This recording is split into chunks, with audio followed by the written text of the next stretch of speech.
Olá novamente.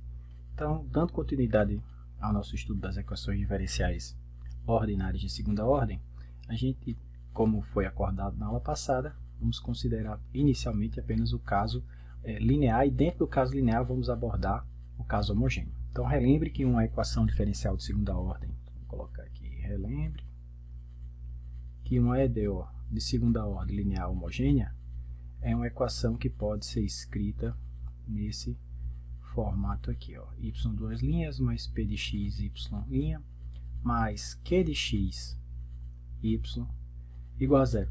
De forma geral, a forma não homogênea é escrita dessa maneira, né?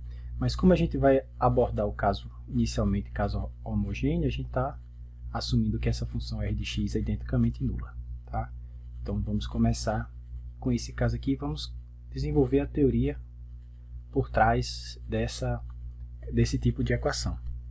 O interessante é que toda a informação que a gente vai poder extrair daqui, mais à frente vai poder ser generalizado para equações diferenciais de ordem superior. Aqui nós estamos estudando para equação diferencial de segunda ordem, mas a teoria por trás das EDOs de segunda ordem pode ser facilmente estendida para a EDO de terceira ordem, quarta ordem, quinta ordem e assim por diante. Então vamos iniciar o estudo das equações, a teoria por trás das equações diferenciais de segunda ordem linear não homogêneas. E por que a gente vai começar com esse caso? Porque ele tem uma estrutura bastante conhecida, né? Vocês vão ver que é uma estrutura muito do que vocês aprenderam lá em álgebra linear, né? Basicamente, aqueles mesmos conceitos de espaço, dimensão, operador, tudo aquilo a gente consegue utilizar, todos aqueles resultados a gente consegue utilizar aqui de forma bastante simples. Tá? Então, existe toda uma maquinária que a gente pode utilizar aqui para facilitar o estudo das equações diferenciais de segunda ordem. Tá? Mas vamos começar com o estudo primeiro das equações diferenciais de segunda ordem homogênea e depois não homogênea. A parte teórica que vai ser apresentada aqui é um pouco puxada, mas o que eu quero que vocês fixem são os resultados, tá certo? O que esse teorema está dizendo? Está dizendo isso. Como é que eu aplico dessa maneira? O que esse outro resultado está dizendo isso? Como é que eu aplico dessa maneira? Então, sempre depois de um teorema, sempre em seguida eu coloco um exemplo para a gente poder trabalhar a ideia, né, por trás do teorema. Ok, então a primeira coisa que a gente vai fazer é reescrever essa equação na forma de operador. Para isso, eu vou fazer o seguinte. Essa mesma equação, ela pode ser escrita assim, d2y, só mudou a notação, né? 2y dx2 mais p de x dy dx mais q de x vezes y igual a zero. Né? Eu só reescrevi, em vez de colocar a notação linha, eu usei a notação explícita derivada. E aí eu vou fazer o seguinte, eu vou denotar a derivada por essa letrinha aqui, tá? Esse vai ser o meu operador derivada, tá? Operador derivada. E o que o operador faz, né? Existe a definição formal que vocês devem ter visto lá em álgebra linear, que um operador linear é uma transformação linear de um espaço nele mesmo. Ou então, existe uma versão desse termo, operador linear, em cursos mais avançados de análise funcional, que coloca condições adicionais, esse cara tem que ser contínuo, tem que ser limitado. Mas aqui vamos usar uma ideia bem prática, tá? A ideia vai ser o seguinte, um operador, para a gente vai ser tipo uma máquina, tá? Aqui você joga uma função, ele vai operar com essa função aqui e vai devolver uma outra função aqui, tá? Por exemplo, o que o operador derivada faz? Ele come, ou você alimenta ele aqui com uma função e ele retorna df, que para a gente é a derivada da função. Tá? Então, essa vai ser a noção assim, mais simples de operador. Tá certo? Então, para a gente, o operador é uma máquina que opera com funções. Tá? Outro exemplo de operador, a integral. Você dá para ele uma função, ele integra essa função e retorna outra função. Tá certo? Então, essa é a noção mais básica de operador. Então, o operador vai ser algo que opera, como o nome está falando, com as funções. Tá certo? Então, os operadores estão definidos em algum espaço cujos elementos são funções. Ele opera com essas funções e retorna outras funções. Tá certo? Então, para a gente, essa já é suficiente, essa noção de operador. Então, com essa ideia de operador, eu posso reescrever essa equação da seguinte maneira. Bom, aqui eu vou escrever dy, né? Porque dy dx para a gente vai ser só dy. Tá? Mas e esse termo aqui, como é que eu vou escrever? Bom, ali está d2y dx2. Será que isso é d Como é que eu vou escrever isso? É dy ao quadrado? Não, não é isso, tá? Então, cuidado que esse d2 dx2, na verdade, é a derivada da derivada, né? Ou seja, esse aqui é o operador d aplicado ao operador d. Ele vai ser escrito assim, d2. Mas quando eu quiser colocar uma função aqui, eu tenho que colocar essa função aqui, tá? Não entra nada ao quadrado aqui, por favor, tá certo? Então, esse termo aqui vai ficar escrito assim, ó, d2y. Esse termo aqui vai ficar escrito assim, dy, tá? Então, com essa identificação, essa equação fica escrita de uma forma bem simples, tá? Vai ficar escrita assim, d2y mais p de x dy mais q y, que é de x, y, né? Igual a zero. Tá? E o interessante é que a derivada ela é uma operação linear. Lembra, a derivada da soma é a soma das derivadas, as propriedades da derivada, né? Se você tem a soma de duas funções, a derivada da soma é a soma das derivadas. Se tem uma constante multiplicando aqui, você pode puxar a constante para fora, né? Então a constante sai. Então a gente diz que a derivada é um operador linear, tá? Porque vale essas operações, né? Vale essa combinação que eu falei. A derivada da combinação linear é a combinação linear das derivadas. Então, o que a gente faz agora? Eu simplifico um pouco mais a escrita e aí eu vou definir um outro operador L da seguinte maneira. D2 mais P de x D mais Q de x. Então, esse é um operador formado por derivadas. Então, ele também é um operador diferencial. A gente diz que L é um operador diferencial. Porque o que ele faz? No final das contas, ele deriva também. Ele não é exatamente a derivada, né? São combinações de derivadas, né, pré-multiplicadas por alguns fatores, tá certo? Mas no final das contas, ele calcula sim algum tipo de derivada. Então, ele também é um operador diferencial. E como ele é composto de operadores que são lineares, ele também é um operador diferencial linear. E essa estrutura, essa propriedade vai ser importantíssima para a gente. Então, se eu usar essa notação, se eu definir esse operador dessa maneira, a nossa equação diferencial fica escrita de uma maneira bem simplesinha, mas bem compacta mesmo. Olha só, como é que a gente tinha antes? A gente tinha assim, ó, y duas linhas mais py' mais qy igual a zero. Agora, com essa notação, aquela mesma equação com essa notação de operador, do operador linear L, né, ele vai ficar escrito assim, L aplicado a y igual a zero. Olha como ficou mais compacto, né? Bem simples. Então, isso aqui é só uma forma de reescrever isso aqui, tá? Não é nada novo. É só uma maneira de eu reescrever isso aqui, tá? Só uma maneira diferente. O que acontece é que as manipulações que eu vou fazer daqui para frente, nesse formato, ficam muito mais simples, tá certo? Então, eu vou sempre reescrever a minha equação diferencial de segunda ordem linear homogênea nesse formato, tá? E aí uma solução dessa equação vai ser uma função que satisfaz essa equação. Vai ser uma função que quando eu jogar aqui e colocar o L nela, aplicar o L, operar com esse L, o resultado vai ser a função nula, ou zero, que está lá do outro lado.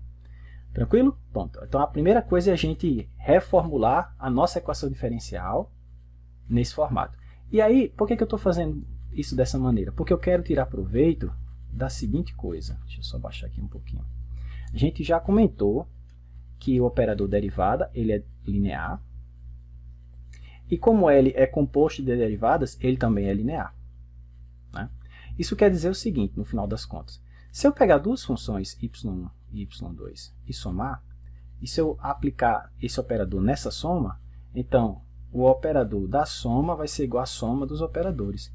Então, se eu operar com esse L nessa soma, isso é equivalente a operar em cada um separadamente e depois somar. Isso é muito legal. Ainda bem que isso funciona assim.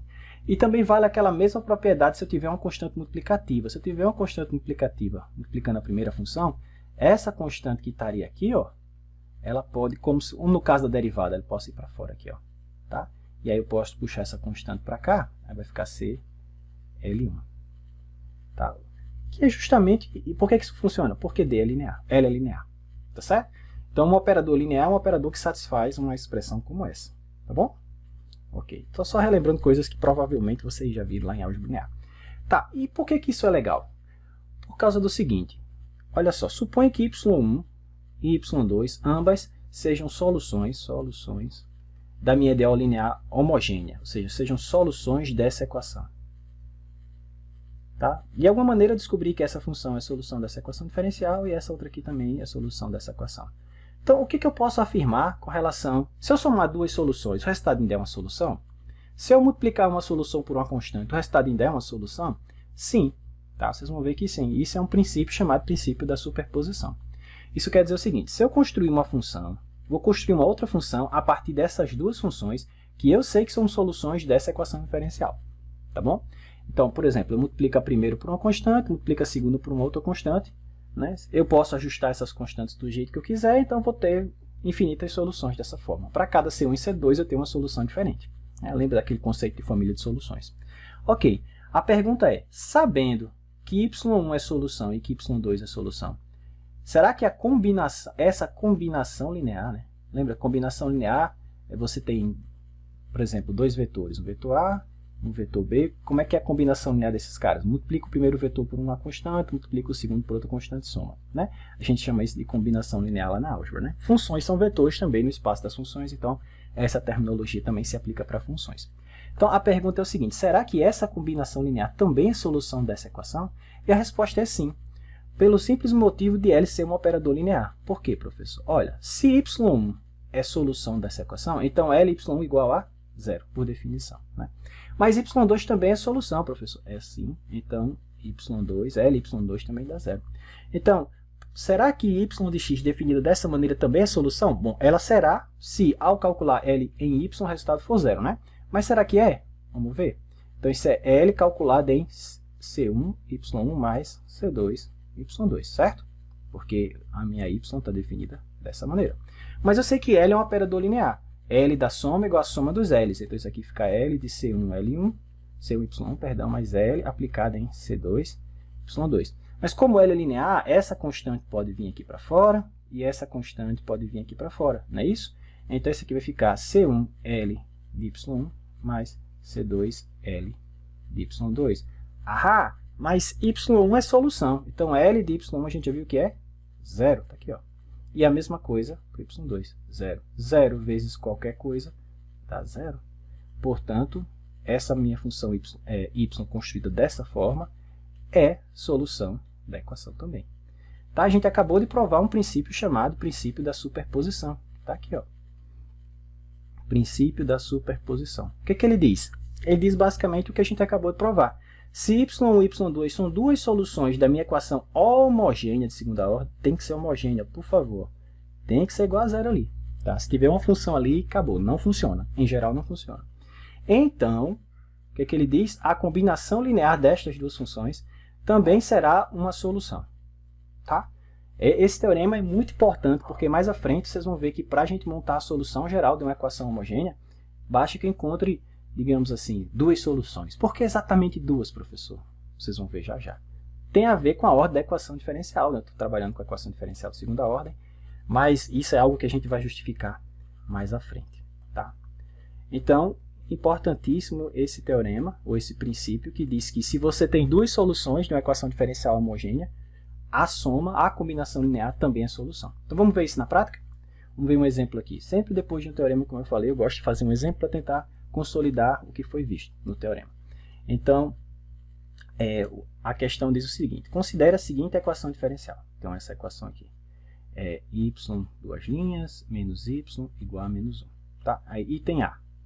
Ele diz o seguinte, verifique se essas duas funções são soluções da equação. Tá? Então vamos fazer por partes, vamos verificar. Antes de fazer isso, vamos trabalhar um pouquinho com aquela notação que eu acabei de introduzir lá em cima. Vamos reescrever essa equação diferencial na forma de operador? Então, como é que eu posso reescrever essa equação? Como é que eu posso definir um operador L que representa essa equação? Da seguinte maneira, olha, y duas linhas menos y igual a menos 1 é a mesma coisa que d2y dx2, né? Menos y igual a menos 1. Então aqui a gente já sabe que eu posso substituir isso aqui pelo operador d2, né? Menos, aqui vai ficar 1. Esse 1 aqui não é o número 1 não, né? A gente usa o número 1, mas é a função identidade. É aquela função que quando multiplicado por uma outra função, não altera nada. Tá? Funciona como o número 1, né? No conjunto dos números reais. Né? 1 é a identidade multiplicativa. Tá? Mas aqui, em alguns livros, vocês vão ver essa notação aqui, ID. Né? Isso aqui seria o operador identidade. É aquele que quando multiplica por qualquer coisa, retorna a própria coisa. Não muda nada. Né? É como se fosse a função f de x igual a x. O que você bota aqui, volta para o outro lado. Tá? Mas é comum em alguns livros vocês encontraram essa anotação aqui, ID para identidade. Eu vou usar 1 porque 1 para a gente funciona como identidade, tá? Então, eu posso reescrever isso aqui assim, ó, D2 menos 1 aplicado a y igual a menos 1. Não é porque isso aqui vai dar cabo dessa derivada, e menos 1 vezes y vai dar exatamente esse termo que está aqui, tudo bem?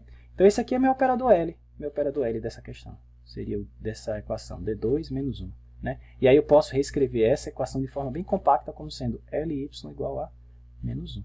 Então uma função vai ser solução dessa equação diferencial se ela satisfaz essa equação aqui. Tá certo? Se quando eu jogar a minha função do lado de cá e aplicar L, o resultado for menos 1. Tá? Ok, então ele quer que a gente verifique que isso acontece. Se isso acontece para a primeira função, 1 mais x, e se isso acontece para a segunda função, 1 mais e elevado a menos x. Então vamos ver isso? Então vamos verificar se a função y1 de x igual a 1 mais e elevado a x, se ela é a solução daquela equação. Então o que eu tenho que fazer? Eu vou fazer L, aplicar o operador L em y1, perdão, e verificar se isso aqui vai dar menos 1. Se der, ela é a solução. Tá? Bom, isso aqui é a mesma coisa que verificar se a derivada segunda dessa função menos ela mesma, né, é igual a menos 1. É equivalente, certo? Então vamos lá. Para calcular a derivada segunda da função, primeiro eu preciso da derivada primeira, né? Então vamos calcular a derivada primeira da função 1 mais x. A derivada de uma constante aqui é 0, a derivada elevada a x é ela mesma. E aí a sua derivada segunda é ela mesma. Tá? Então vamos agora substituir tudo na equação. Então, se eu substituir a derivada segunda aqui e a função aqui, será que o resultado é menos 1? Vamos ver. Bom, então a derivada segunda ficou e elevado a x, menos a própria função é 1 mais e elevado a x. Bom, você vê que essa exponencial cancela com essa, menos 1 vezes 1 vai dar menos 1. Ah, é assim. Tá? Então, moral da história, sim, essa função satisfaz essa equação diferencial, ou ela escrita nessa forma mais compacta, assim. Tá bom? Quer você olhe para ela, para a equação nesse formato, quer você olhe para ela nesse outro formato aqui, a função dada 1 mais e elevado a x é a solução dela. Tá? Bom, vamos fazer a mesma coisa agora para a função 1 mais e elevado a menos x. Então, vamos lá. Então, no próximo caso, a y2 de x é 1 mais e elevado a menos x. Então, vou calcular a mesma coisinha, né? Eu vou derivar duas vezes a função, substituir na equação e verificar se eu tenho aquela identidade. Então, vamos fazer primeiro a derivada primeira. Qual é a derivada desse cara? A derivada da constante é 0, a derivada de e elevado a menos x é ela mesma, a derivada de menos x caiu menos 1. Então, menos e elevado a menos x.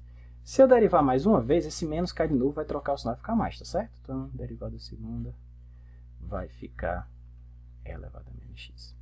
Pergunta, será que a derivada segunda subtraída da própria função, né, que é isso que a equação fala, né?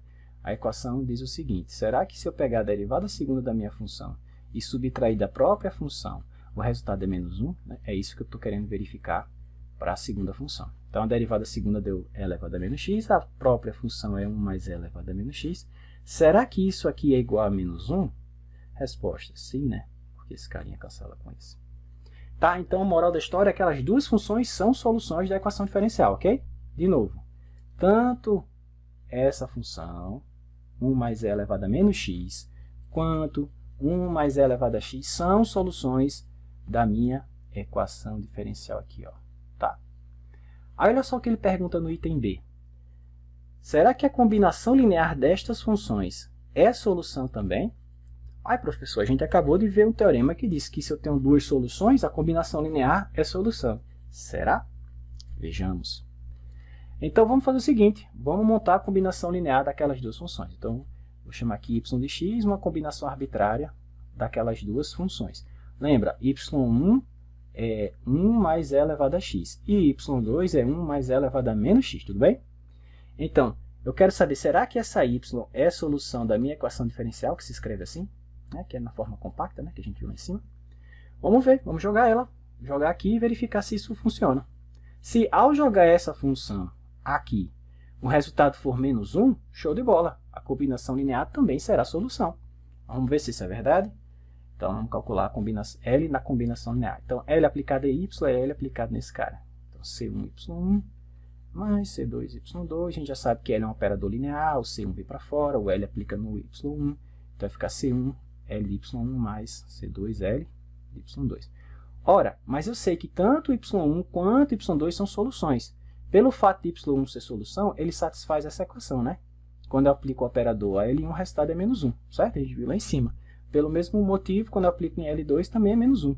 Então, eu posso substituir isso aqui por menos 1, posso substituir isso aqui por menos 1. Então, esse carinha ficou igual a... Tem menos 1 aqui, tem menos 1 aqui, eu posso colocar o menos em evidência. Então, ficou C1 mais C2, que multiplica menos 1. Eita, então alguma coisa aconteceu de errado.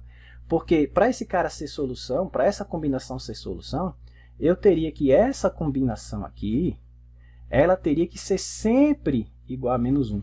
E para a gente, ela deu C1 mais C2 vezes menos 1. Ou seja, essa combinação linear só seria solução se isso aqui fosse 1, né?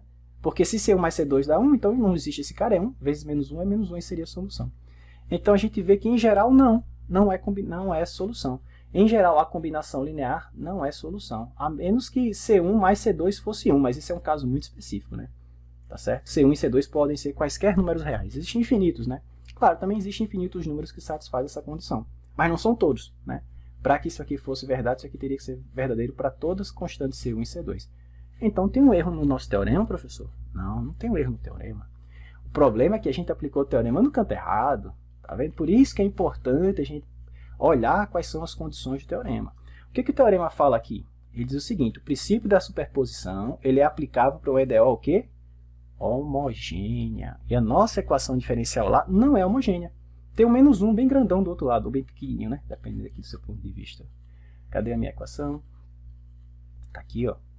A nossa equação diferencial é y, duas linhas menos y, igual a menos 1. Se isso aqui fosse zero, né? Se fosse um zero aqui no lugar do menos 1, aquela combinação linear tinha que ser solução independentemente dos valores de C1 e C2. Tá? Mas como não é, então a gente não tem como garantir. Então, em geral, a combinação linear de funções que não são soluções da equação homogênea, a combinação linear não será solução. Tá? Então, de novo, o princípio da superposição só se aplica no caso homogêneo. Tá certo? Homogêneo. Tá? Isso é bastante importante. Por isso que eu coloquei esse exemplo para chamar a atenção. Bom, então o que a gente tem até então, né? O que a gente construiu até então? A gente sabe o seguinte, que no caso homogêneo, se eu tiver duas soluções, a combinação linear de duas soluções ainda é uma solução. Então isso parece nos dizer que qualquer solução pode ser construída a partir de duas outras, né? Porque se qualquer solução, qualquer combinação linear de duas soluções também é uma solução, então qualquer solução parece ser escrita dessa forma, como combinação linear. De novo, né? Para ver se fixa bastante essa ideia. Se y1 e y2 forem soluções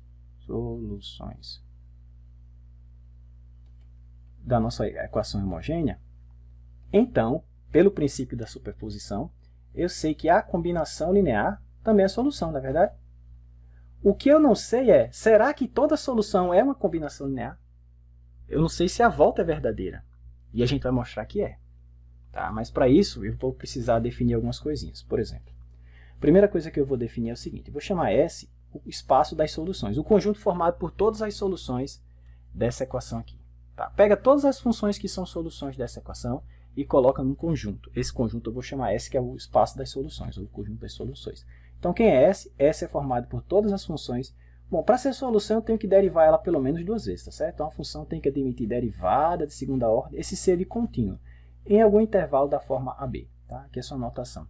Então, S é o conjunto formado por todas as funções que eu posso derivar pelo menos duas vezes, e essa derivada segunda é contínua, tal que, quando eu jogo lá na equação, me retorna zero, ou seja, aqui é o que a gente chama de conjunto solução.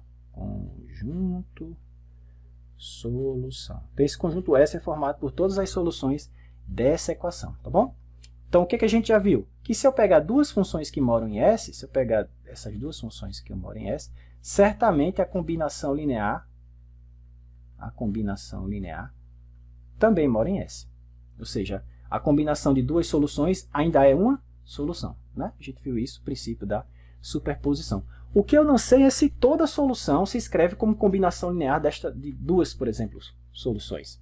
Isso eu não sei, tá? E a gente vai mostrar que isso é verdade, tá bom? Então, para fazer isso, Primeiro a gente tem que observar algumas coisas. Primeira coisa que a gente pode observar aqui é que S, ela tem esse conjunto solução, ele tem estrutura de espaço vetorial. Como assim, professor? Igual ao R2. O R2 não é um espaço vetorial? Eu posso pegar dois vetorzinhos aqui, por exemplo, esse vetor e esse vetor, e eu posso somar, né? Como é que eu somo? Lembra lá a regra do paralelogramo? Você coloca os carinhos nessa posição, completa o paralelogramo e soma, né? Eu posso também, dado um segmentozinho de reta aqui, eu posso multiplicar ele, por exemplo, por 2, vai ser o mesmo segmento, só que com 2 vezes o tamanho, né? E essas operações de somar vetor e multiplicar por um número satisfaz 8 axiomas que definem o que a gente chama de espaço vetorial, né? Então, esse conjunto S também é um espaço vetorial. Na verdade, ele é um subespaço de um espaço vetorial maior, né? E aí, para mostrar que esse cara é um subespaço vetorial, e portanto também um espaço vetorial, eu teria que mostrar 3 coisinhas. Quais são essas 3 coisinhas? Vamos ver aqui. A primeira é que existe um vetor nulo nesse conjunto. É um vetor que faz o papel lá do 0, 0 do R2. O 0, 0 lá do R2 é um vetor nulo, né? Só somar qualquer vetor do R2 com 0, 0 eu não faço nada, né? Então, será que existe um vetor nulo aqui nesse conjunto de solução? Existe a função nula. A função y de x igual a 0 para todo x, ou seja, a função que você coloca qualquer x aqui, ela cospe 0, a gente chama essa de função nula, né? Ela é automaticamente uma solução dessa equação. Por quê, professor? Porque olha só, o que é Ly? Lembra? Vamos colocar aqui na forma expandida. É a derivada segunda de 2x dy2, derivada segunda mais p de x vezes y', né? Ou dy dx mais q de x vezes y igual a 0. Né? Então, uma função que satisfaz isso aqui mora lá em S, mora nesse conjunto de solução por definição. Né? Olha, a função nula mora aqui? Mora, porque se eu derivar 0 vai dar 0, se eu derivar 0 vai dar 0, se eu colocar 0 vezes qualquer coisa dá 0. Então, todo esse lado dá 0, e do outro lado é 0, ou seja, isso aqui é verificado. Então, sim, a função nula mora nesse conjunto de solução. Tá? Então, a função nula, que é uma função que não serve de muita coisa para a gente, né? Ela sempre será a solução da equação homogênea. Sempre. Sempre será. Tá? Então, sim, mora lá. A segunda pergunta que a gente deve fazer para verificar se esse cara realmente é um espaço vetorial é o seguinte: pega duas funções que moram lá, y1 e y2. Será que a soma também mora lá? A gente acabou de mostrar que sim, princípio da superposição. Né? E outra coisa, se você pega uma função que mora lá e multiplica por uma constante, o resultado ainda é uma solução? Sim, também pelo princípio da superposição. Né? Se você pega uma função e multiplica por uma constante, o resultado ainda é uma solução. Então, esse cara ele é um subespaço vetorial, e, portanto, um espaço vetorial. E por isso ele tem uma dimensão. Por que eu estou chamando a atenção para essas coisas de álgebra linear? Porque, olha só, se esse conjunto S aqui tiver dimensão 2, assim como, por exemplo, o R2, por que a gente diz que o R2, o espaço vetorial, o plano, né? Por que a gente diz que o plano XY aqui, por que a gente diz que ele tem dimensão 2? Porque qualquer ponto que você queira chegar, por exemplo, colocar aqui o R2x, y, né? Qualquer ponto que você queira chegar, por exemplo, esse ponto aqui, basta seguir em duas direções diferentes que eu consigo chegar nele. Por exemplo, eu posso andar nessa direção e depois nessa direção aqui, para chegar nesse ponto. Né? Eu só preciso de 2 vetores para chegar nesse ponto. Tá? E, na verdade, isso é verdadeiro para qualquer ponto que você pega aqui no plano. Qualquer ponto aqui no plano pode ser atingido dessa maneira. Basta 2 vetores. Não precisa ser esses 2 vetores específicos aqui. Por exemplo, para chegar nesse, eu posso andar nessa direção e depois nessa direção. Para chegar nesse aqui, eu posso vir direto, ou eu posso vir para cá e depois para cá. Tá? Isso é sempre verdadeiro. Tá? No R2 eu só preciso de 2 vetores para chegar em qualquer 2 pontos. Tá? Por isso que a dimensão do R2 é 2. Né? De forma mais formal, uma base, né, no R2 precisa de 2 elementos, 2 vetores. Então a gente vai mostrar aqui que acontece a mesma coisa. O espaço solução para uma ideal de segunda ordem precisa de 2 funções. 2 funções. No caso do espaço solução de uma ideal homogênea. Tá? E aí isso vai responder essa pergunta. Será que toda a solução da equação diferencial homogênea se escreve dessa forma? Sim. Tá? Isso é um teorema que eu vou enunciar aqui já, aqui embaixo. Tá certo? Então vamos lá. Vamos para esse teorema. É um dos primeiros teoremas estruturais que a gente vai precisar. Tá? É mostrar que o espaço vetorial das soluções da equação diferencial homogênea de segunda ordem tem dimensão 2. E pelo fato de ter dimensão 2, basta que você encontre 2 soluções da equação diferencial que sejam linearmente independentes, ou abreviado, eu vou escrever assim ali, tá? Para não ter que escrever isso aqui toda hora. Então basta que você encontre duas funções ali, e aí você tem todas as funções que são soluções da equação. Como? Através de combinações lineares. Se você pegar C1, multiplicar por Y1 e C2 por Y2, qualquer solução da sua EDO se escreve como combinação linear dessas duas funções, que são soluções e que são linearmente independentes.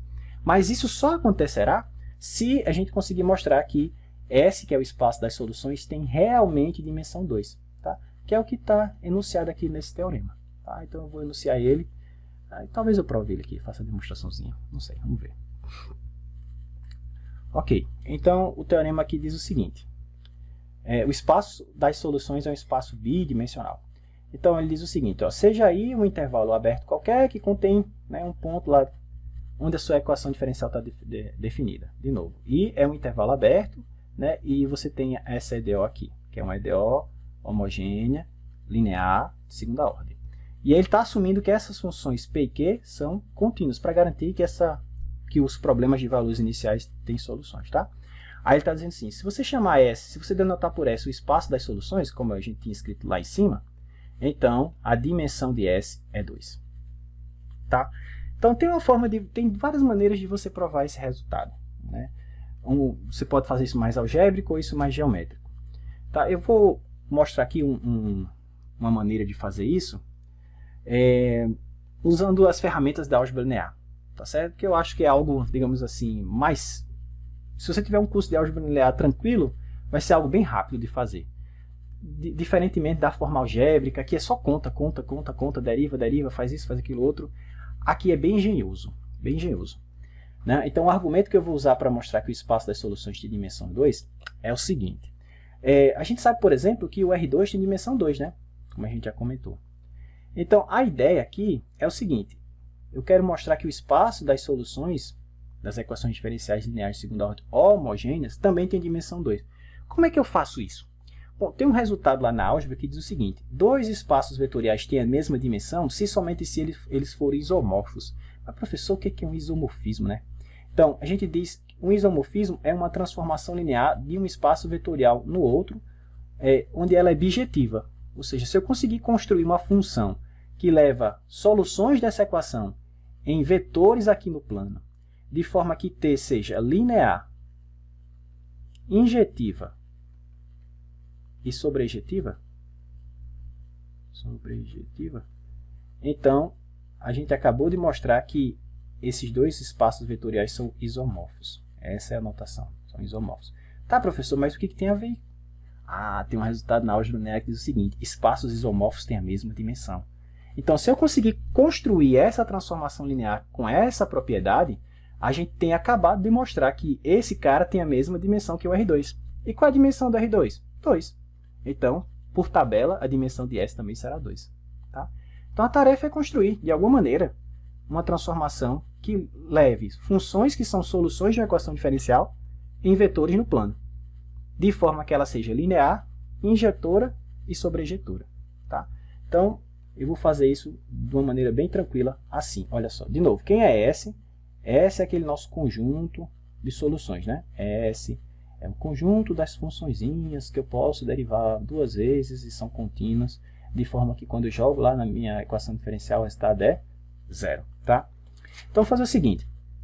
A gente sabe que o problema de valor inicial sempre vai ter solução se os coeficientes P e Q forem contínuos, que é o que ele está assumindo aqui. Ó, assuma que ela é contínua. Aí vamos fixar um ponto x0 lá no intervalo onde as soluções estão definidas. Tá? E aí, a gente vai olhar para esse PVI aqui. Ó, Ly igual a 0.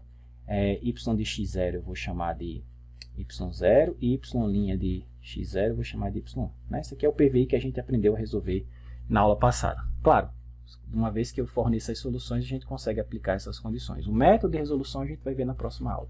Mas a gente já entende que isso aqui é um problema de valor inicial. E esse problema sempre tem solução, desde que P e Q sejam contínuas. Né? Tem o R aqui, mas o nosso R é 0, e 0 é sempre contínuo, então a função nula é sempre contínua, então esse caso é sempre verdadeiro.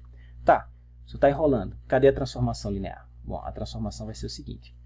Eu vou criar essa transformação aqui? Ela pega uma função que é solução da equação, ou seja, uma função que satisfaz essa equação, né? E que passa nesse ponto e que tem esse coeficiente angular, e leva nesse vetor aqui lá no R2, ó, y0, y' em x0. Tá? Então isso aqui está bem definido. O que é que ela faz? Pega uma função, quando você calcula y em algum cara, isso aqui é um número. Quando você calcula a derivada em algum cara, isso aqui é outro número. Então você tem um parzinho de números, você tem um vetor no R2, certo? Então isso aqui realmente é uma transformação que leva funções, que são soluções da sua equação diferencial, em vetores lá no R2. Tá, professor. E agora? Bom, basta mostrar que isso aqui é linear, injetivo e sobrejetivo. Porque se for, o teorema nos garante que esses caras são isomorfos. E espaços vetoriais isomorfos têm a mesma dimensão, ou seja, a dimensão de S vai ser igual à dimensão do R2. E qual é a dimensão do R2? 2. Né? Porque eu preciso de dois vetores linearmente independentes para gerar qualquer vetor do R2. Qualquer ponto no R2 pode ser alcançado por dois vetores linearmente, pela combinação de dois vetores linearmente independentes. Tá? Então, rapidamente, deixa eu fazer essa verificação rapidinho com vocês. Então, a ideia é o seguinte. Por que essa transformação é linear? Bom, para mostrar que ela é linear, você faz uma combinação de duas funções e uma constante. Por exemplo, c, y, mais, sei lá, mais u. Estou assumindo que y e u são soluções, ou seja, moram lá no espaço das soluções, moram lá em S, tá? E aí eu tenho que mostrar que o t dessa combinação linear é igual à combinação linear dos t's aplicados a cada um dos vetorzinhos separadamente. Mas isso não é muito complicado não, né? Porque o que a t faz? Ela leva esse cara nesse vetor. Então, ela vai levar esse lado da equação nisso aqui, ó, cy mais u, aplicado no ponto x0. E a mesma coisa, cy, u, a derivada disso aplicado no ponto y0. É isso que essa transformação faz. Ela pega uma função, calcula a função em x0, deriva a função e calcula em x0 de novo. Só isso. Mas a gente sabe que a derivada é uma operação linear. Então isso aqui é linear, esse aqui também é, né? Então dá para quebrar isso. Como?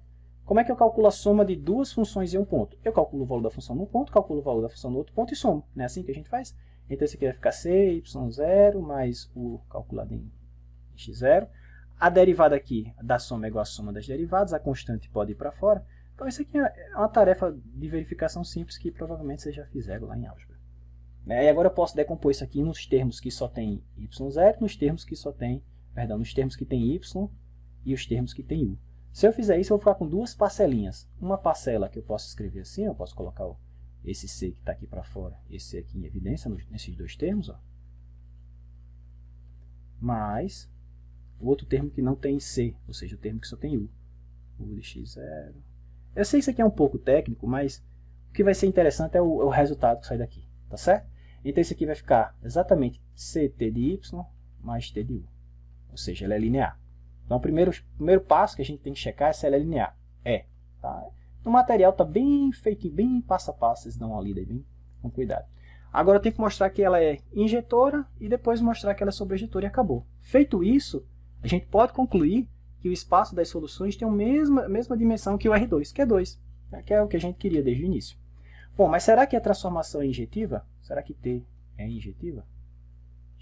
Como é que eu mostro isso? Bom, de novo, lá na álgebra linear eu sei que uma transformação linear é injetora ou injetiva se o núcleo dessa transformação só contiver o vetor nulo. No caso, o vetor nulo é o vetor nulo do espaço de saída. Aqui o espaço de saída é o espaço da função, de funções, né? O espaço de chegada é o espaço dos vetores lá do R2. Então, será que a única função que mora lá no núcleo é a função nula? Porque eu sei que a função nula sempre mora no núcleo. Por quê? O que é núcleo, professor? Vamos relembrar aqui o que é o núcleo. O núcleo de uma transformação são todos aqueles vetores que vão para o zero. Como assim? Pega uma função que mora lá no espaço das soluções, S. Joga ela na transformação. Joguei. Se isso aqui der zero, então esse cara, eu estou usando a letra T, né? Pega uma transformação, aplica no seu vetor. Se isso aqui for para o vetor nulo, então a gente diz que esse cara mora no núcleo da transformação. Tá? Então, de novo, que o núcleo da transformação tem o vetor nulo, isso é de cara. Por quê? Porque a função nula é solução da equação diferencial. A gente já viu isso. Se eu colocar aqui a função nula e aplicar o operador derivado, o operador L, na verdade, o operador diferencial, o resultado vai ser zero. E a função nula certamente satisfaz as condições que a gente vai querer. Mas deixa eu fazer isso com cuidado para vocês verem.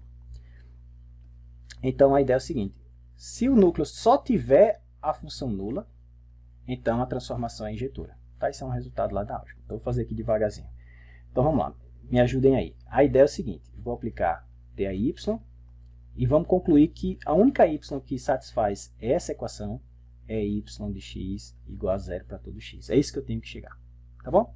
Tá, mas o que a t faz? Bom, a t pega essa transformação e leva nesse vetor lá no plano, né? Aqui é x0. E aqui é o vetor nulo, esse vetor nulo aqui é o vetor nulo do R2. O vetor nulo do R2 é o parzinho 0, 0, tá? Cuidado.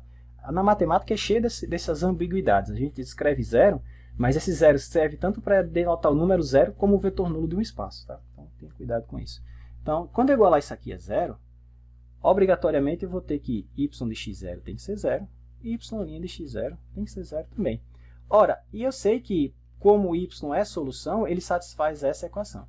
Então, que é a única função que satisfaz essa equação diferencial, que em 0 é 0, e cuja derivada em 0 é 0? Para a equação homogênea, a única função que satisfaz isso é a função nula. Certeza? Sim, só tem ela. Como é que se eu garanto? Pelo teorema de existência e unicidade.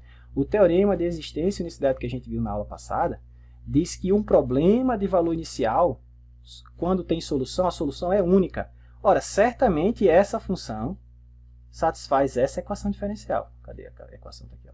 Satisfaz essa equação diferencial, como a gente já viu.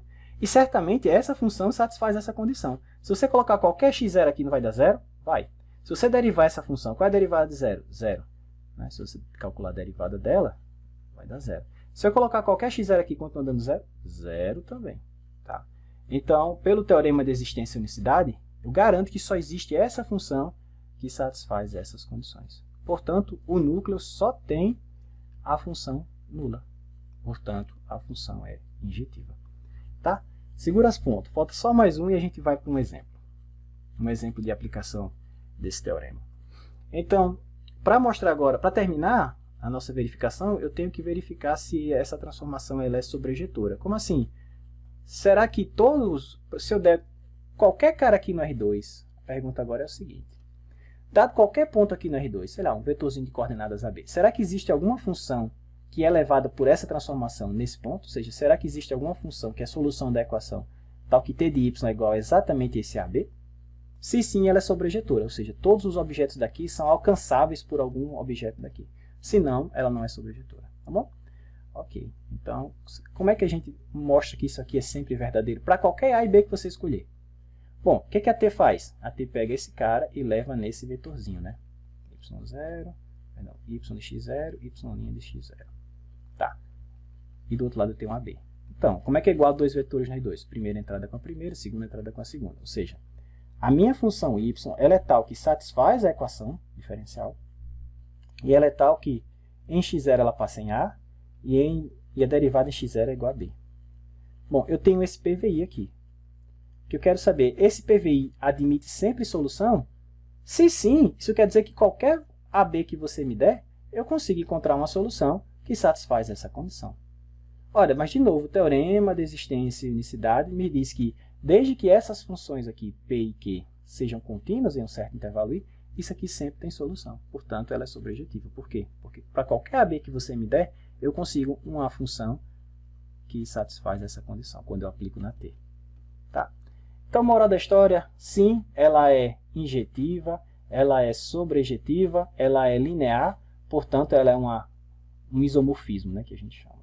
Então, como eu tenho um isomorfismo, isso garante que os dois espaços têm a mesma dimensão. Como a dimensão do R2 é 2, então a dimensão de S é 2. Tá. Tudo isso, pessoal, para justificar o seguinte. Agora a gente sabe que a dimensão do espaço das soluções é 2.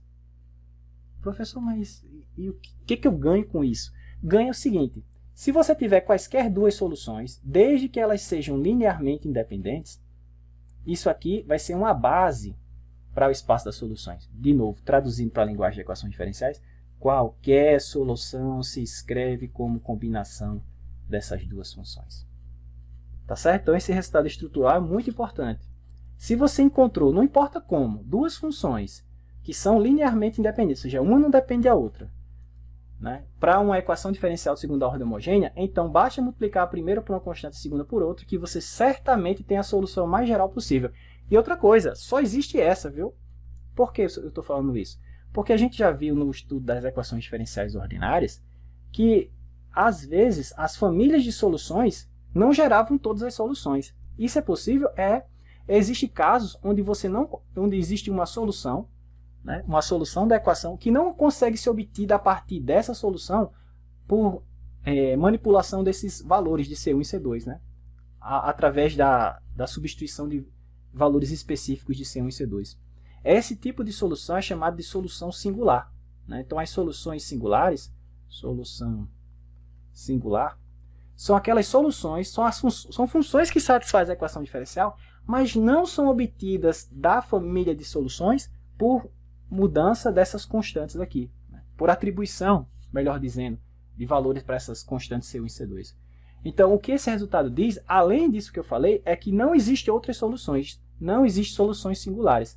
As soluções das equações diferenciais homogêneas de segunda ordem são todas escritas dessa forma. Não existe solução singular para EDO linear. Isso é legal, porque o estudo das soluções singulares é um estudo um pouco complicado. Tá? E, em geral, essas funções elas não representam, essas soluções singulares, quando existem, elas não representam o que a gente quer modelar fisicamente. Tá? Então, qual é o nosso foco agora? Saber se as duas funções que eu encontrei, vocês vão ver na próxima aula o método para resolver, para encontrar essas funções, é saber se essas duas funções que eu encontrei são linearmente independentes. Porque se forem, acabou, pessoal. Toda solução se escreve assim e eu tenho o problema resolvido completamente. Então agora o foco é saber quando é que essas duas funções que eu encontrei são linearmente independentes. Quando é que uma não depende da outra, né? Então vamos relembrar do conceito de dependência linear. Então lá na álgebra, por exemplo, um conjunto de funções, digamos que eu tenho aqui um f1, f2, fn. Tem um conjunto de funções. Eu digo que poderia ser funções, vetores, matrizes. Lá na álgebra linear esses objetos são bem genéricos. Para a gente aqui são funções, né? Então um conjunto de funções é dito linearmente independente se existirem constantes α1, são números, tá? α2, αn, que satisfazem o seguinte: α1, α2, f2, mais mais αn, fn. Eu consigo escrever essa combinação onde nem todas as constantes aqui são nulas. Onde nem todos os alfas são nulos. Tá? Então, quando isso acontece, a gente diz que esse conjunto de funções aqui é linearmente dependente. Alguém depende de alguém nessa brincadeira. Tá? Então, um conjunto de funções é dito linearmente dependente, ou LD de forma abreviada, saiu ruim aqui, linearmente dependente, se existirem constantes α1, α2, αn, tal que essa combinação é igual a zero, que a gente chama de combinação trivial, porém, nem todos os coeficientes alfas aí da vida são zeros. Alguém é diferente de zero. Tá? Então, essa é a definição oficial. Mas a gente não vai trabalhar com ela dessa forma, mesmo porque a gente vai trabalhar com duas funções. Tá? Então, para duas funções, o que eu tenho que saber é o seguinte: será que isso aqui sempre existe? Será que, se eu estou trabalhando só com duas, então α1 e α2. Será que existem constantes α1 e α2 de forma que essa combinação pode ser sempre dar zero? Né? Eu posso escrever essa combinação trivial onde pelo menos um desses alfas são diferentes de zero. Por exemplo, se α2 não for nulo, né, então eu posso fazer o seguinte: eu posso passar esse cara para o lado de lá e ficar assim, α2 f2 igual a menos α1 f1, né? E se o α2 não for diferente, não for zero, eu posso passar ele dividindo, tudo bem? Aí eu escrevo assim, ó, menos α1 sobre α2 f1. Agora olha só, α1 é um número, né? α2 é outro número. Quando eu fizer isso aqui, dá outro número, certo? Vou chamar isso de c. cf1. Então, quando é que duas funções, só para duas, tá? Isso só funciona para duas, mas que é o caso que a gente está estudando aqui. Quando é que duas funções são linearmente dependentes? Quando é que uma depende da outra? Quando uma função for um múltiplo da outra. Acabou. No caso de vetores, quando é que dois vetores são linearmente dependentes? Dois vetores, A e B. Quando um for um múltiplo do outro. Né? Ou seja, quando eles forem paralelos.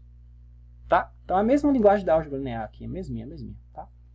Então, geometricamente, né, se a gente quiser falar dessa forma, duas funções são linearmente dependentes quando uma é o múltiplo da outra. Tá? Só que isso aqui, como eu falei, só serve para duas funções. Se eu quiser estender isso aqui para mais funções, não dá para ver dessa forma. Então eu vou criar aqui para vocês um instrumento, né, uma ferramenta que vai nos permitir identificar se funções são LI ou LD. Tá? Porque isso aí vai ser o suficiente para eu descobrir se as duas funções que foram me dadas, ou que eu achei como solução da equação diferencial, vai dar origem à solução geral. Tá? Então, para poder justificar o que eu vou definir, o que eu vou mostrar aqui embaixo para vocês, vamos começar com essa combinação linear aqui. Alfa1, F1 mais alfa2, F2 igual a zero. Suponha que esse conjunto aqui, suponha que F1 e F2 sejam linearmente dependentes. Tá? Suponha que esses caras são LD. Ou seja, pelo menos um desses dois coeficientes não pode ser zero. Pode ser que os dois não sejam, mas os dois não podem ser zero ao mesmo tempo, tá certo? Porque se os dois for zero ao mesmo tempo, o conjunto vai ser LI, linearmente independente. Ok, então como essas funções são diferenciáveis, eu posso derivar essa relação. Então se eu derivar essa relação, derivada da constante eu não preciso olhar. Basta passar a derivada para cá, basta passar a derivada para cá. Então se eu derivar essa relação, fica assim, ó. F a derivada fica aqui, alfa2, 2 igual a zero. Tá? E aí eu posso escrever isso aqui, é um sisteminha, duas equações e duas incógnitas. Quem são as incógnitas? Alfa1 e alfa2. Tá? Então eu posso escrever esse cara assim, ó, na forma matricial. F1, F1', F2, F2', que multiplica alfa1, alfa2, igual a 0, 0. Não, se você faz esse vezes esse mais esse vezes esse, igual a 0, é a primeira equação. Se você faz esse vezes esse, esse vezes esse mais esse vezes esse, igual a 0, você tem a segunda equação. Tá? Eu só reescrevi esse sistema que estava lá em cima na forma matricial. Ora, a gente está assumindo que esse conjunto é LD. Então, alguns dos alfas aqui tem que ser diferente de zero, né? Eu não posso ter alfa1 e alfa2, eles têm que ser diferentes do 0, 0. Eles não podem ser os dois zeros ao mesmo tempo. Tá? Então, qual é a condição para que esse sistema aqui não tenha só a solução trivial como solução? Ou seja, como é que eu faço para garantir que isso aqui não tem solução apenas alfa1 igual a 0 e alfa2 igual a 0? Porque com certeza, se eu colocar 0 aqui e multiplicar por qualquer coisa, eu vou ter o vetor nulo, né?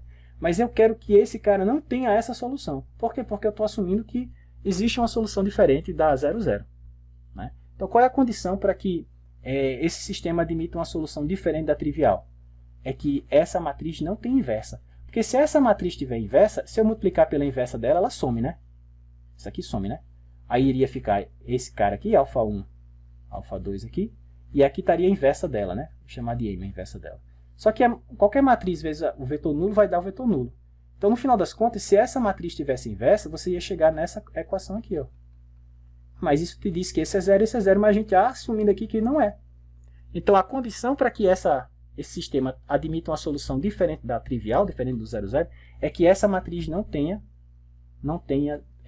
seja inversível.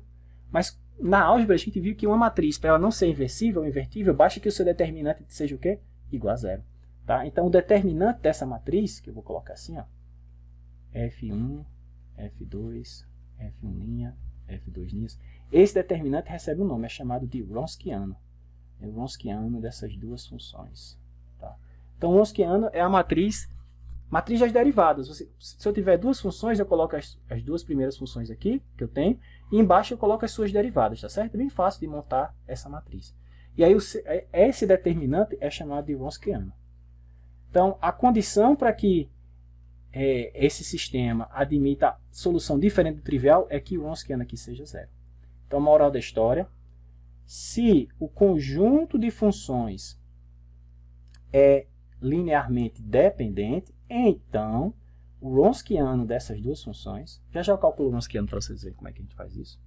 Então, o Wronskiano dessas duas funções tem que ser obrigatoriamente 0.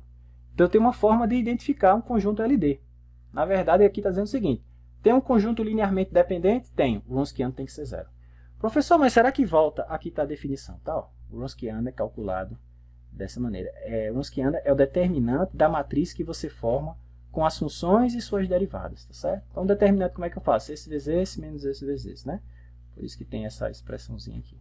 Tá? Mas o Wronskiano surge dessa imposição. Tá? Ou dessa condição. Então, a ideia é o seguinte.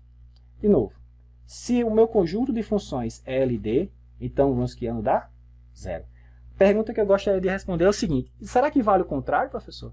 Se o Wronskiano dessas duas funções for 0, isso quer dizer que o conjunto é LD? Se isso for verdade, muito bom, porque agora eu tenho uma ferramenta que me permite verificar rapidamente se as funções são LI ou LD. É só calcular o Wronskiano, é só calcular um determinante.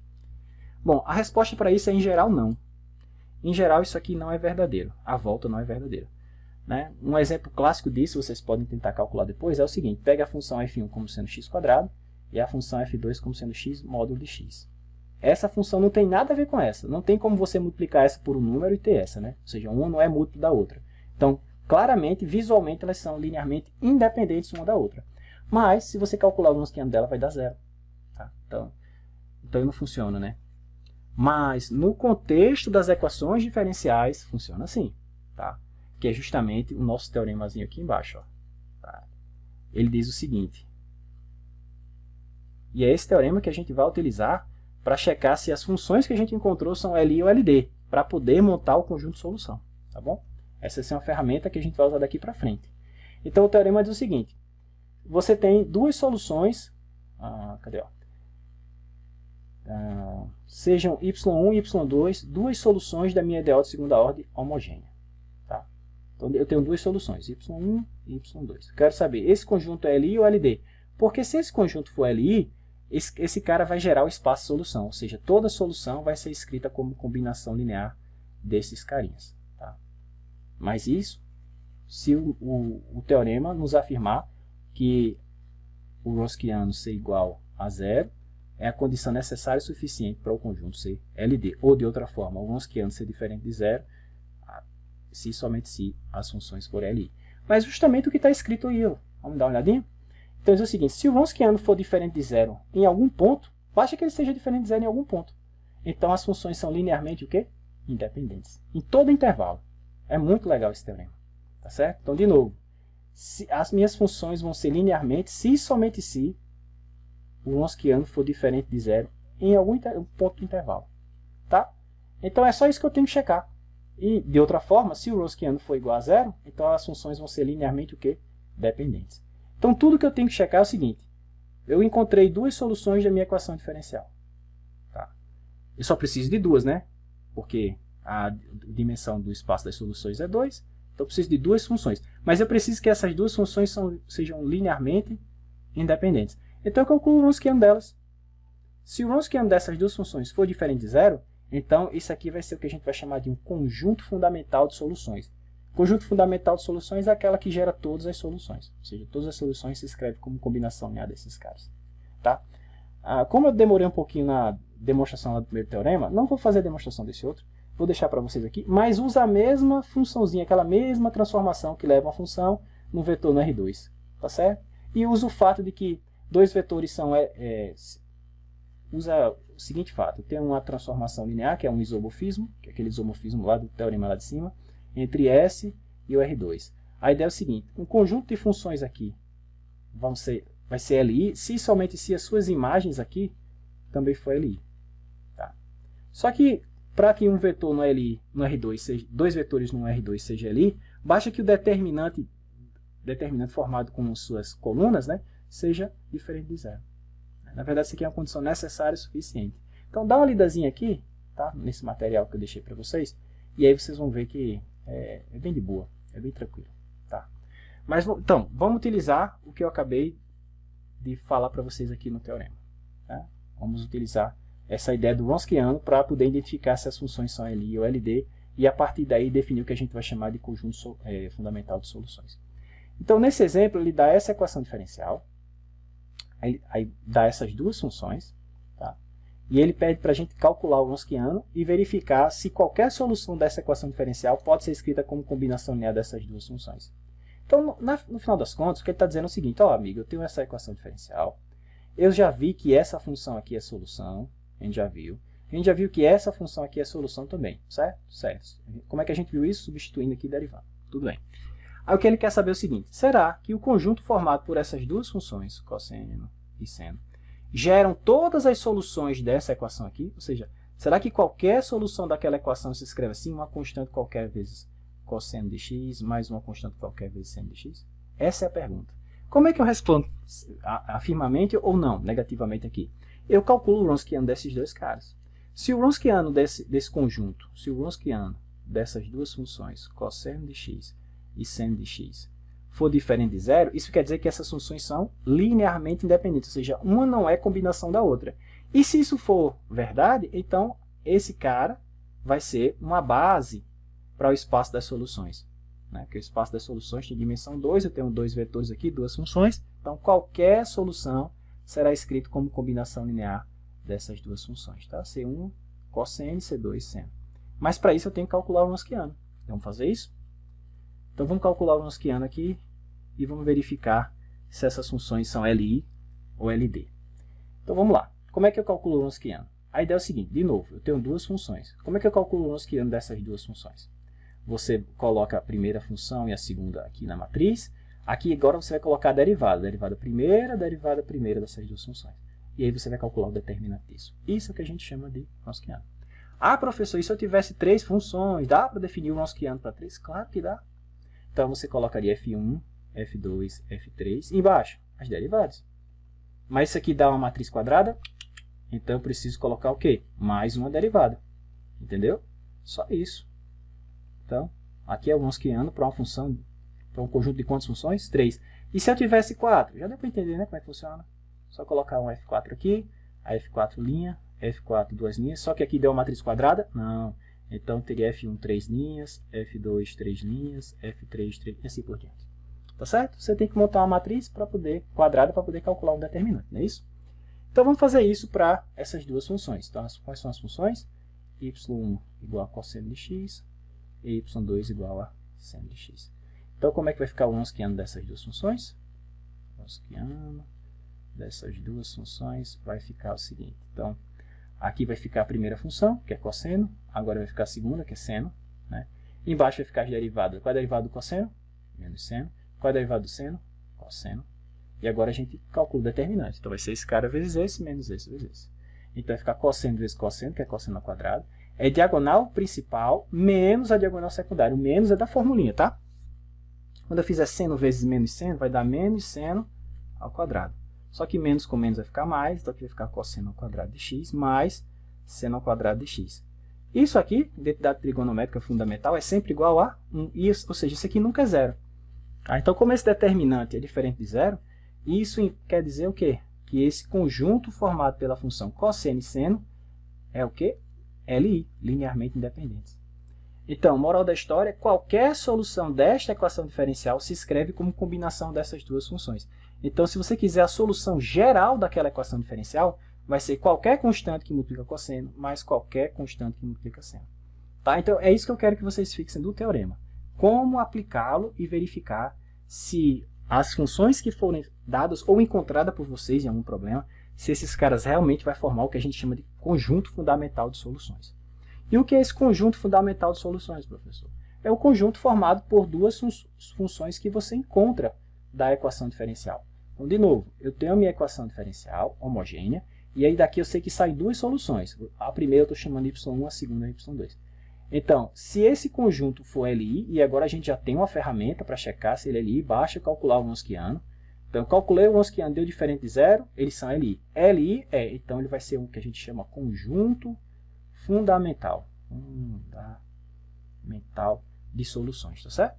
Então, o que é um conjunto fundamental de soluções? É um conjunto que gera qualquer solução da equação diferencial. Todo mundo pode ser escrito como combinação linear única desses dois caras, ou seja, algo assim. Ó. Tá? Qualquer solução da equação se escreve dessa maneira. Que é o enunciado exatamente desse teorema. Tá certo?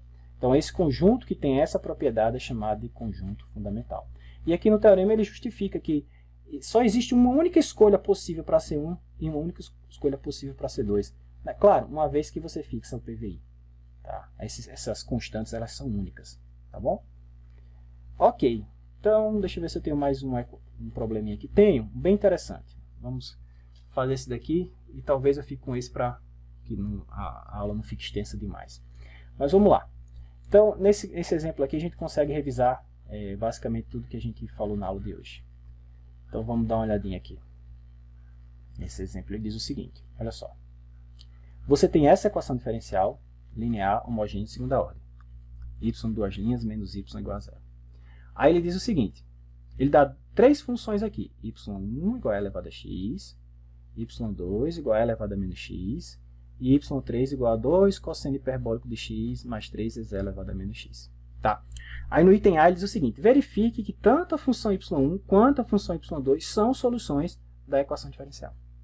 E mais, mostre que elas são linearmente independentes. Ah, é tranquilo, né, professor? Mostrar que essas funções são soluções só jogando na equação.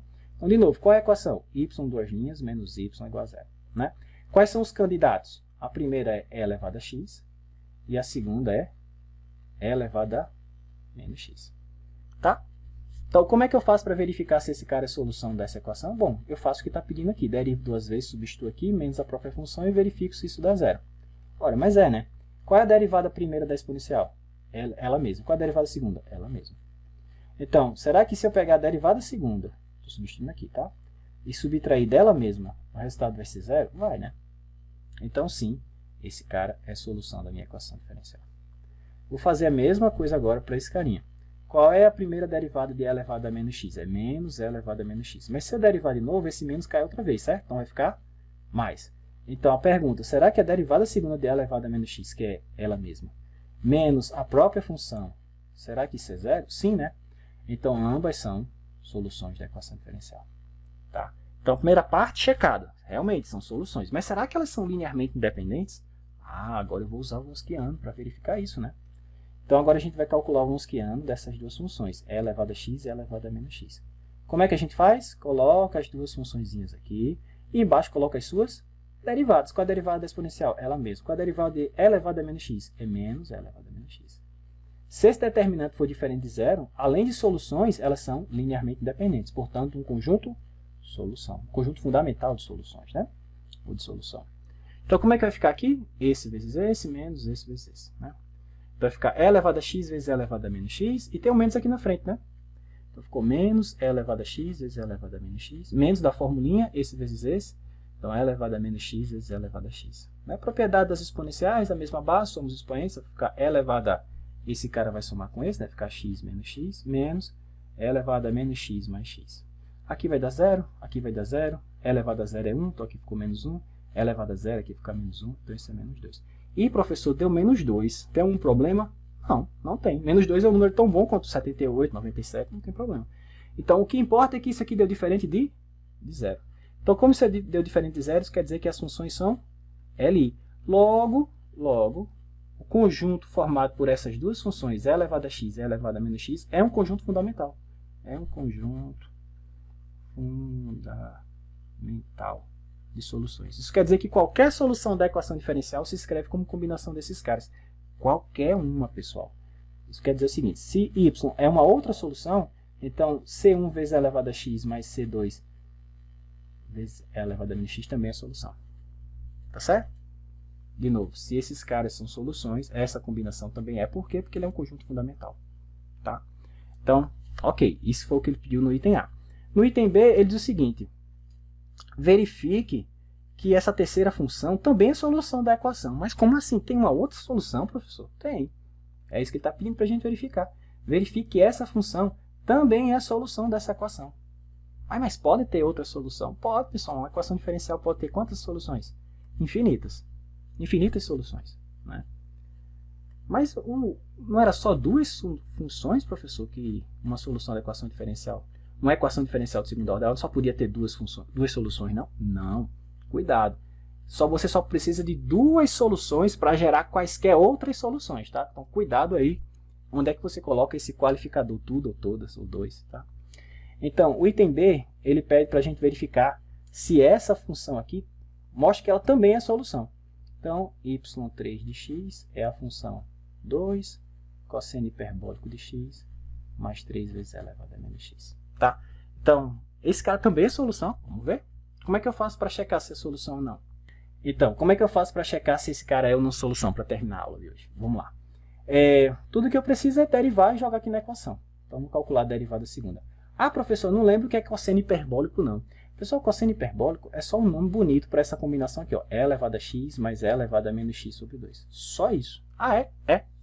Mas se fosse seno hiperbólico, que eu já vi em algum canto. Bom, é a mesma coisa, só trocando mais pelo menos. Tá certo? É só isso. Só isso. É um nome bonito para essa combinação, um nome chique. Então, esse y3, na verdade, se você quiser, você pode escrever em termos das exponenciais. Mas vamos deixar em termos dos cosseno hiperbólicos, tá? Por que eles recebem esse nome, né, de cosseno hiperbólico? Porque olha só, qual é a derivada do cosseno trigonométrico? É menos o seno, né? E qual é a derivada do seno? É o cosseno, né? Então as funções trigonométricas têm essa relação, né? Você deriva um da outra, deriva um da outra, claro, a menos de um sinal, né? As funções hiperbólicas também. A derivada do cosseno hiperbólico é o seno hiperbólico e não existe a mudança de sinal. Tá? Derivou, deu isso. E a derivada do seno hiperbólico é o cosseno hiperbólico e não existe a mudança de sinal. Essas funções são legais por isso, elas não trocam de sinal. Tá certo? Então vamos ver se esses caras satisfazem, sim ou não. Se esse cara satisfaz a equação, vamos lá. Então, eu preciso calcular a derivada primeira de y3. Então a derivada do cosseno hiperbólico, como vocês já viram, é o seno, então vai ficar 2 vezes seno hiperbólico. A derivada de e elevado a menos x cai o menos, né? Então vai ficar menos 3 vezes e elevado a menos x. E aí eu preciso da segunda derivada. A derivada do seno hiperbólico é o cosseno, voltou. Então 2 vezes cosseno hiperbólico. A derivada aqui vai cair o menos de novo e ficar mais, tá? Ok. Agora eu substituo na equação. Eu quero saber o seguinte, será que a derivada segunda, que nesse caso da gente foi 2 cosseno hiperbólico de x, mais 3 vezes e elevado a menos x, menos a própria função está aqui, 2 cosseno hiperbólico de x mais 3 vezes elevado a menos x. Será que isso é zero? Bom, é, né? Cosseno foi com cosseno, esse cara foi com esse. Tá? Então esse cara também é solução. Então tem alguma coisa errada, professor? Claro que não. Claro que não. Tudo certo. Segue o jogo. Então no item C ele pergunta o seguinte. Aí ele diz o seguinte no item B. Então se esse cara também é solução, conclua então que deve existir constantes C1 e C2. Porque olha só, y3, que no nosso caso é 2 cosseno hiperbólico de x, mais 3 vezes e elevado a menos x, não é isso? Deixa eu olhar aqui em cima. Isso. É solução. Mas a gente já viu que e elevado a x e e elevado a menos x também é solução. E que esses caras formam conjuntos fundamental de solução. Então quer dizer que qualquer solução, por exemplo essa, se escreve como uma constante vezes essa, mais uma constante vezes essa, correto?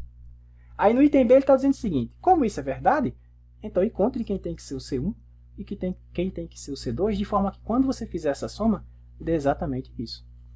Né? Mas por que isso tem que ser verdade? Porque a gente já mostrou que essas duas funções formam um conjunto fundamental de solução. Então qualquer solução, por exemplo esta, se escreve como combinação linear dessas outras duas. Então tem que existir uma constante que eu coloco aqui, uma outra constante que eu coloco aqui, de forma que quando eu somar isso, o resultado é exatamente isso. Né? Por definição, isso tem que acontecer. E agora, professor, como é que eu resolvo isso? Bem fácil.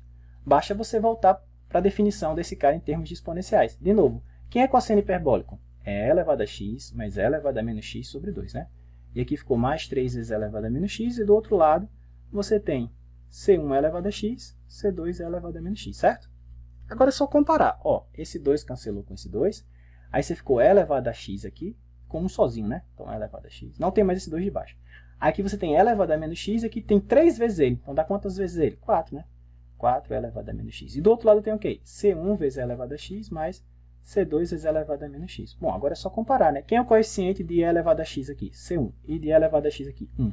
Então, C1 é 1. Quem é o coeficiente de e elevado a menos x aqui? C2. E aqui? 4. Então, C2 é 4. Então, peraí, você está me dizendo que se eu colocar 1 aqui e 4 aqui, essa combinação linear vai dar exatamente essa outra solução? Sim, é exatamente isso que eu estou dizendo. Tá certo? Por que isso é verdade? Porque o conjunto formado por e elevado a x e e elevado a menos x é um conjunto fundamental. Ou seja, qualquer solução daquela equação diferencial se escreve como combinação linear desses dois carinhas, tá certo? Então, para a aula não ficar muito extensa, novamente eu vou parando por aqui. E aí, na próxima aula, a gente vem finalizando com o caso não homogêneo, que é bem curtinho mesmo, é só esse pedacinho. E aí a gente já entra no método da equação característica, que é o método que vai nos permitir, por exemplo, encontrar essas soluções. Como é que o senhor sabe que a solução dessa equação aqui é e elevado a x e e elevado a menos x? Como é que o senhor sabe? Bom, na próxima aula a gente vai ver. Ok? Então eu vou ficar por aqui, vou encerrando a gravação. E aí na próxima aula a gente retorna com esse finalzinho que ficou faltando, que é o caso não homogêneo, e a gente começa com as técnicas propriamente ditas para determinar a solução da equação diferencial de segunda ordem linear homogênea. O caso não homogêneo a gente vai abordar mais à frente.